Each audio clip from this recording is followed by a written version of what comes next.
सबसे पहले रउरा आदर्श केकरा के मानेनी, पवन सिंह जी के कि खेसारी जी के? कहीं ना कहीं खेसारी भैया जो गाना गाते हैं वो आपको पसंद नहीं? यादा हटे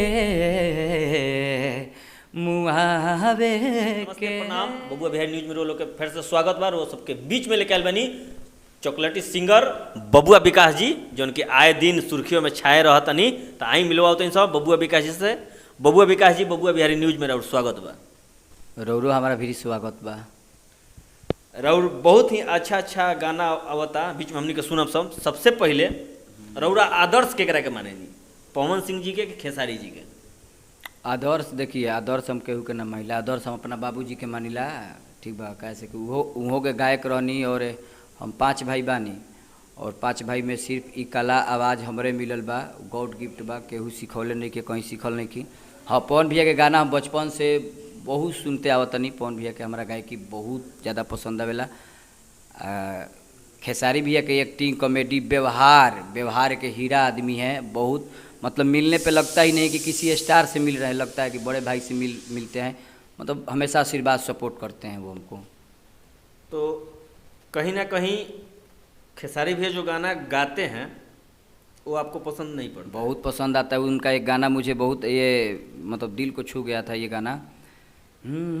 अपना दिल के तू दे दा तलाशी है, अपना दिल के तू दे दा तलाशी, हमारा दिल के भइल बाटे चोरी, हमारा दिल के भइल बाटे चोरी, बाटे दुनिया पे हमारा भरोसा, शौक तोहरे पजाता है गोरी, शौक तोहरे पजाता है गोरी।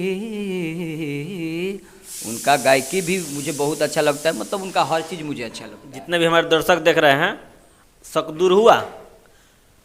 ऐसे ही बबुआ विकास जी को चॉकलेटी स्टार नहीं कहा जाता है। इनके कंठ में माँ सरस्वती विराजमान है। जो गाते हैं हृदय से गाते हैं। इनके गायकी का तो हम क्या फ़ैन, बहुत सारे लोग फ़ैन हैं। गायक तो बेमिसाल हैं ही, बहुत अच्छा गाते हैं।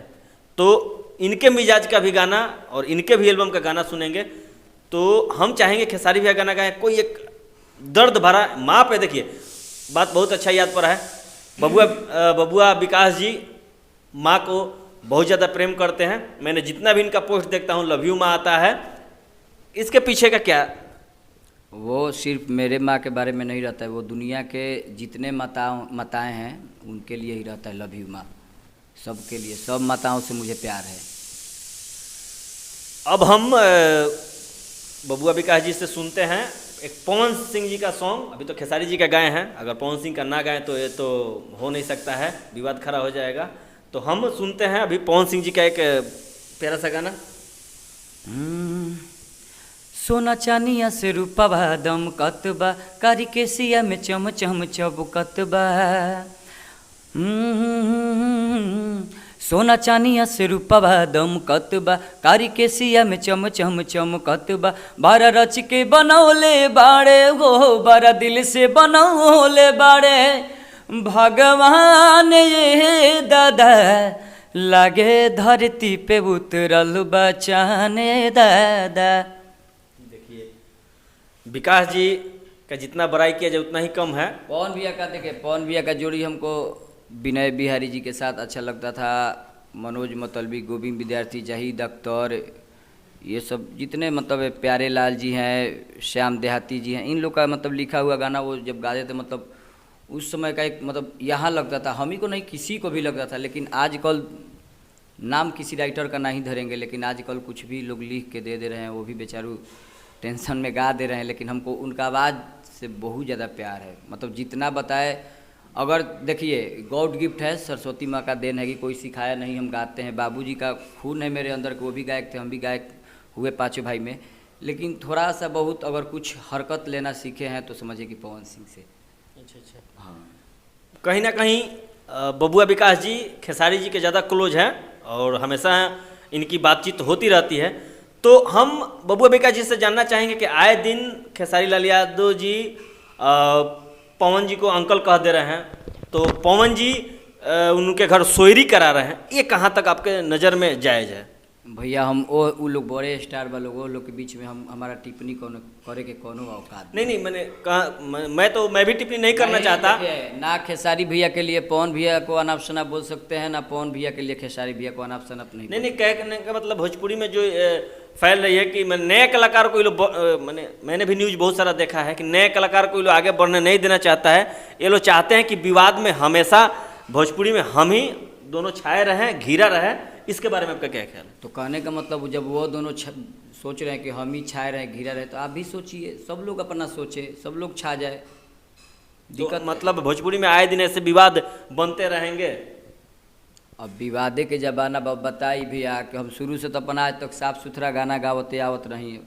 आई तनिया झाँट के लड़की आयल भी 2 दिन के लड़की अब बेमतलब के हमारे के देखिए, तान्या झा से एक बात याद आया, अभी आपका एक मैंने एल्बम देखा है आपका ऑफिशियल चैनल पे, तान्या झा कोठा ऐसे कुछ करके है, रिटायर।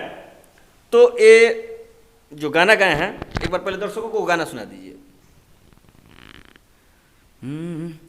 अरे सुनाए तनिया बन बुझे कर तू कनिया हो, सुनाए तनिया बन बुझे कर तू कनिया हो, अब फुट जाई किसे मत वो कहा रे बबी, आ तू तो बारू पकिया छी नहा रे बबी। देखिए, ऐसे ऐसे भी मार्केट में गाने परोसे जा रहे हैं। खैर, तो हम तो ज़्यादा इस पर टिप्पणी नहीं करेंगे, लेकिन विकास जी आपसे ये अपेक्षा नहीं रहती है। हम चाहते हैं कि अपने मिजाज का गाना जो आपका मार्केट में हिट है और जो आप गाते हैं, पिक्चर में बहुत सारी आपके सॉन्ग आ चुके हैं, उस टाइप का कुछ मिजाज सुनाइए। लफड़ा से आप दूर रहिए, भविष्य बहुत बड़ा है। अभी फिलहाल में कृष्णा बेदर्दी भैया के माध्यम से, खेसारी भैया के माध्यम से, खेसारी भैया के ही मूवी में हम एक गाना गाए हैं फरिश्ता में, बहुत सुंदर गाना है। वो तो गाना नहीं गाएंगे, लेकिन उसके बदले दूसरा गाना गा दे रहे हैं, वो बहुत सपोर्ट मिलता है। मैंने आपको भी कहीं ना कहीं डर है कि वो गाना उठा करके गा दे, तो खेसारी भैया कहीं है तो कैसे कोई उठा के गा देगा? खेसारी भैया का ना गाना है। खेसारी भैया के गाना केहू नहीं के उठा के बोले, ढेर लोग अब वहीं फिलहाल में भी मार भई रहे, पूरा मार होके से बाचल बा। अच्छा, मैंने अब खेसारी भैया के भी गाने देखिए, ब्रेकिंग न्यूज है, खेसारी भैया का भी गाना आजकल मार्केट में चोरी हो रहा है। बहुत दिन से उनका गाना चोरी होता है। ये दुनिया, ये भोजपुरी है, जो लपेट लिया उसी का है, भोजपुरी हो गया। अच्छा, चलिए हम लोग इससे निकल के कुछ बाहर बात करते हैं। अपने मिजाज के कुछ प्यारा सा सॉन्ग सुना दे, जैसा कि दर्शक आपसे अपेक्षा रखती है। इतयादा हटे मुआवे के, इतयादा हटे मुआवे के, कर कवनो जतन जियाबे के,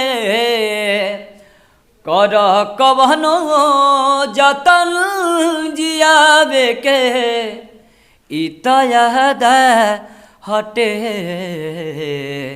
मुआवे के। कितना प्यारा आवाज़ है, जितना प्यारा आवाज़ है उतना ही प्यारा गीत को हमारे बबुआ विकास जी परोसते हैं। तो चलते चलते हम इनके सुरीली आवाज़ से, हमारी खास करके पेशकश है कि एक माँ पे गाना सुनाएं जो कि हमारे सभी दर्शकों के दिल को छू जाए, रोने पे हमारे सभी दर्शक मजबूर हो जाएं। तो आप लोग रुमाल लेकर बैठे रहिएगा बबुआ विकास जी के मुखार बिंदु से। अमृत के धार के हो केतनो पियाई गो माए बिना, अमृत के धार के हो केतनो पियाई गो माए बिना हो, कैसे करे जेवाजू उड़ाइए भाई गो माए बिना हो, कैसे करे जेवाजू उड़ाइए भाई गो माई बिना। इसका अंतरा सुनला बिना जो भी बहुत तनी मजा लो ना भैया। अच्छा, चलिए देखिए, ये बहुत ही प्यारा गाना हमारे बबुआ विकास जी ने। एक माँ पे बात निकाले तो एक माँ ही एक ऐसा जीव है धरती पे, बेटा लायक हो नालायक हो, सक्सेस हो चाहे अनसक्सेस हो, बिना सक्सेस के भी बर्बाद क्यों ना हो बेटा, लेकिन माँ स्वीकार करती है।